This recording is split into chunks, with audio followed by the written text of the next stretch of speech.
for this, 4 weeks to this, and this should be what we expect to achieve. Yes.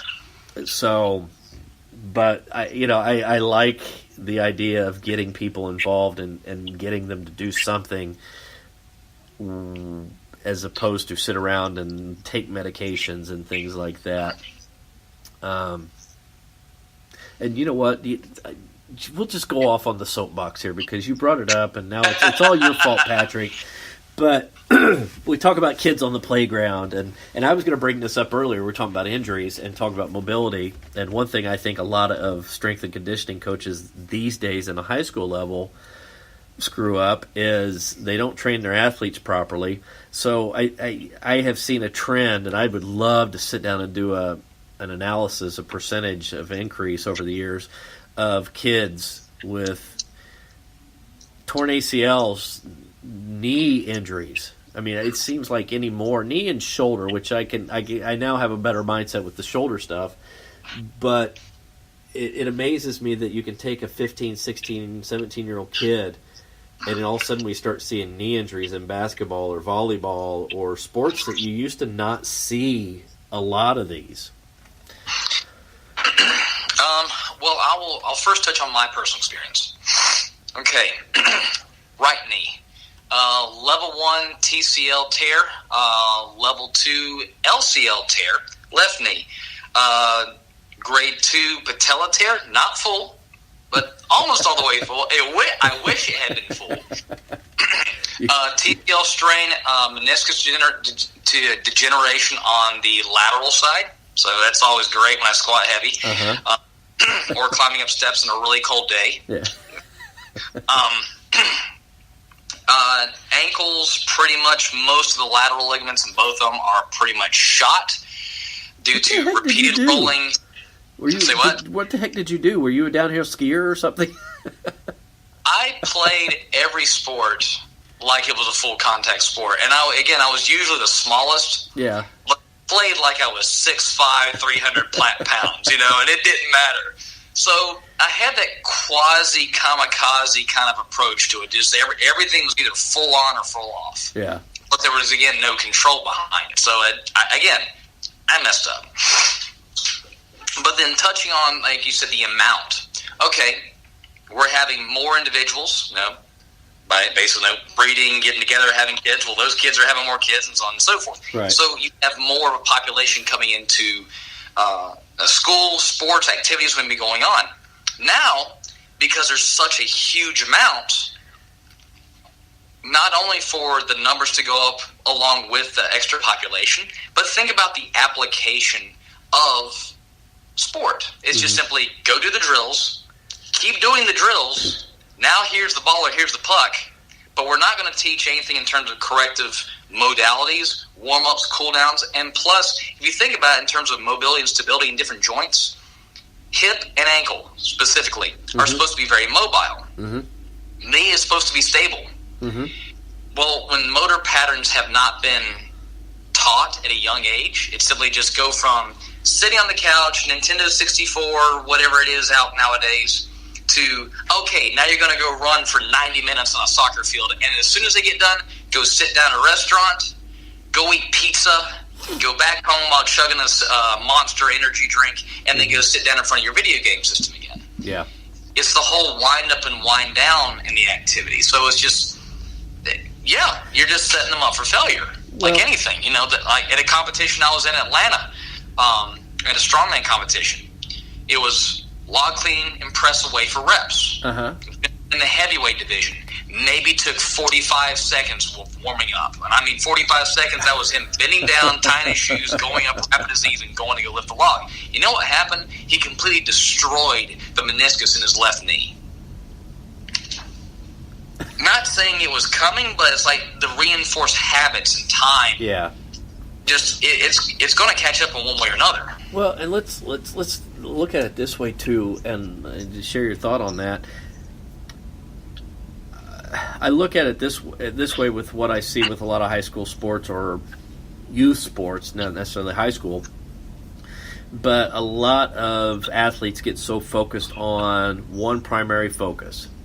So it used to be growing up, I ran cross country, I played baseball, I played golf, I played basketball, I played in the yard, I did all this stuff. I worked on a farm every now and again. And so I always had something going on, but it was always kind of different. So, and I look at the relationship like it this way, where you have youth athletes who are focused primarily only on baseball. So that's all I'm doing all year round is I'm focusing on baseball. And we know what happens in weight training, that if you focus on the same lift for workout after workout after workout after workout, yeah, you're going to get proficient at it. It's not going to make you great. It might, but there's no evidence that's going to say you're going to be perfect at it, but you're going to become proficient at it. But you're also going to start breaking down the joints that are involved. You're going to start having those reoccurring trouble spots, Overuse injuries. Yeah. And I think there comes that point where it can be construed as overtraining. I'm not a big fan of the term overtraining, but at times like that, that's exactly what's happening. And so when I see kids that all they do is they play baseball or all they do is play basketball, and then when I see an injury happen, I'm like going, well, let's look at their history. Well, I can pretty much predict what's going to happen eventually here for you. And again, I think anymore, a lot of it starts with the activity levels. My girlfriend and I, Becky and I talk about it all the time with her son, is he's not one to get outside and just play. He'd rather sit in front of his video games and play on his computer and stuff. And he's 10 years old, and he wants to be a swimmer. And he right now has no coordination because he's growing so fast that his body can't keep up with his proprioception. But at the same time, that's when he needs to be out there climbing and doing things, so his body starts to learn where it is in its own space and do those things, and we're not. And now we're starting to see tight muscles, tight hips with him, and tight calves. So, get off on that soapbox. I think that a lot of our sedentary lifestyle is killing us, and it's starting to not just trickle down from people who are diabetic, who have medical issues that are older. It's now, I see it, I hate to, cry wolf or scream in fear, but I see it in our youth going, yes, if something doesn't change, we're going to grow up with a generation of kids who are going to be dependent on the Medicare system because they're injured all the time. Yeah, I agree 100%. And but when you're touching on it, these are all factors collectively. They are fixable in a very short amount of time. But touching on the mindset, you have to want to put in the effort, and understanding when you're putting in effort, you're going to make yourself uncomfortable. It is going to not tickle. I promise you. Yeah. I tell people that, like last night, I was telling a powerlifter, he's watching me do a 450-pound sled across the floor with another human being on top of the sled, and he's looking at me, why do you do that? I was like, well, I'm waiting for the day it tickles so I can retire. I'm doing it because at the end, I have very specific objectives and goals, in which my coach, Kim Lawrence, understands.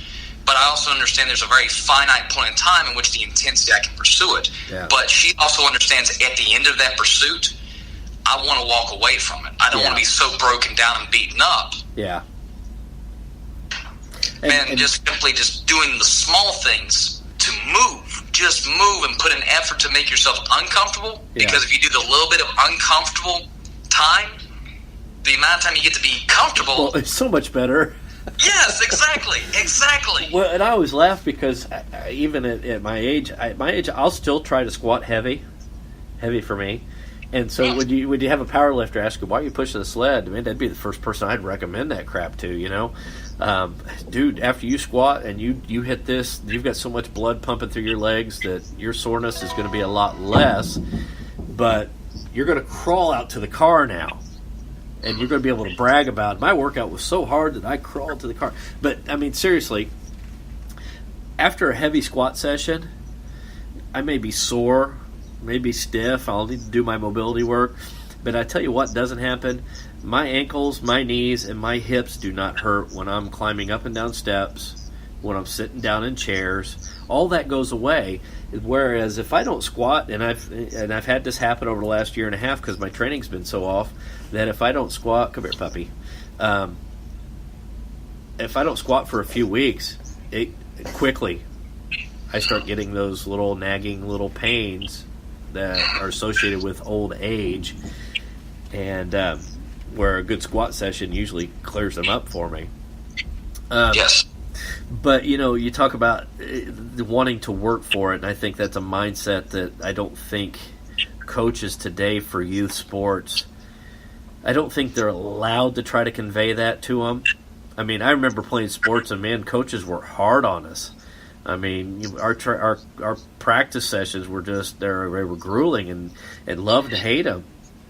And I think a lot of kids today can't have that experience because a lot of things are censored, and you've got to be careful what you say, and you got to be careful, as a male coach if you're coaching females and things like that. It take away from the mindset of being able to actually teach these kids to become stronger individuals. So, I not only now see, and now that we're sitting here saying that, I not only now think that, man, we're going to grow up with a bunch of kids who can't lift weights. We're going to grow up with a bunch of kids who are so mentally incompetent that, and I know that's probably not the case, and I'm exaggerating, but my mind, I get cynical sometimes. Yeah. So, but do you think,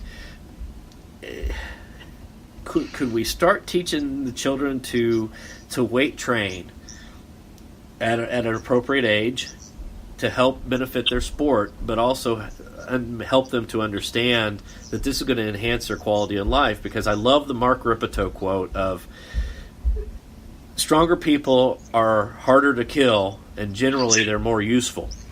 Yeah, and it's absolutely true. So, but it goes twofold. If it's not physical strength that he's talking about mental strength too.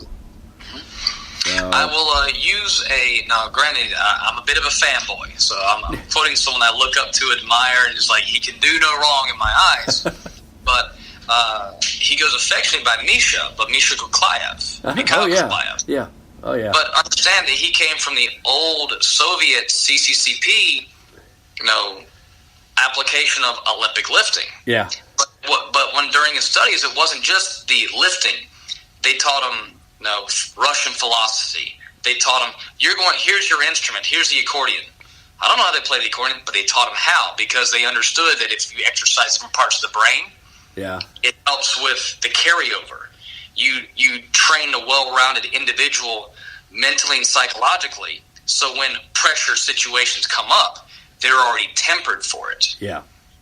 So that is something I encourage those I'm around, is like at times, like one individual I was writing something for. Now, granted, Chris, I don't ask for any of these money in these because I don't make a living from this, but I also don't do it for many people. These are like very close friends. Yeah.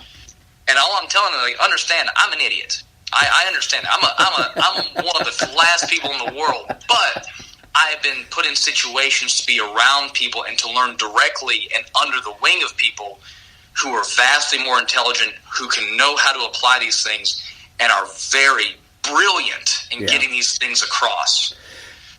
But for Misha, it's a matter of you exercise many things to make it well-rounded, to essentially make not only a stronger person physically, but mentally as well. Yeah. And you revert back to that approach, that mindset, and I think there's something about, and maybe it's the golden age of powerlifting or Olympic lifting, I should say, but when you look at the teachings of like Boris Shako, the one thing that I have always taken away from his training that he was always adamant about with his athletes, and he still is that during your training sessions,